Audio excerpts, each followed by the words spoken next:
上個星期咧，有朋友同阿樂哥求助，屋企有老人啱從醫院翻嚟，要求樂哥咧幫佢做啲軟硬適中嘅菜。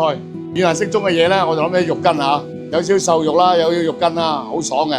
趁住今日樂哥做工作餐嘅機會，我係點樣整，你點樣學？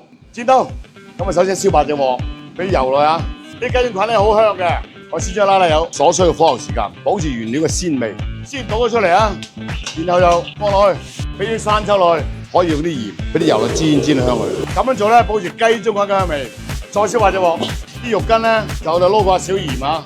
肉筋咧盡量唔使拉油㗎，咁炒咗香㗎。朋友咧，如果唔舒服啊或者其他問題咧，唔好刺激個味蕾，唔好刺激個胃口啊。特殊滋味嘅嘢，我哋盡量唔好落。我搬落去，對我嚟講咧，呢啲係快手菜，濕碎。